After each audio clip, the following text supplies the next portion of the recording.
সর্বপ্রথমেই গোলাপবাগ মাঠ রক্ষা আন্দোলনের পক্ষ থেকে আপনাকে জানাই আন্তরিক সালাম এবং শুভেচ্ছা। আমরা আপনার কাছে মাঠের অবমুক্তকরণ ব্যাপারে অনেক ভালো আশ্বাস পেয়েছি, আশা করছি অতি দ্রুত এগুলো বাস্তবায়ন হবে।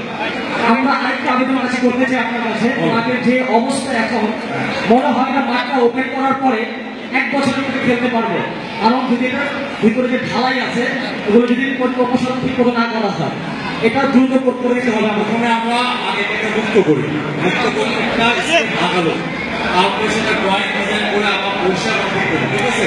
প্রথমে এই দৃশ্যটা কি একটা করি, আরেকটা জিনিস আমার সাথে থাকবো।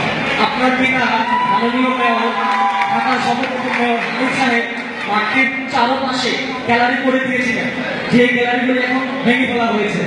সেকেন্ড জিনিস স্যার, আমরা চাই আন্তরিকভাবে আপনার কাছে এখন নিবেদন, আমরা প্রোগ্রাম শেষে আপনি আমাদের সাথে একটু 5 মিনিটের জন্য মাঠটা আমরা ভিজিট করতে পারি, ঠিক আছে?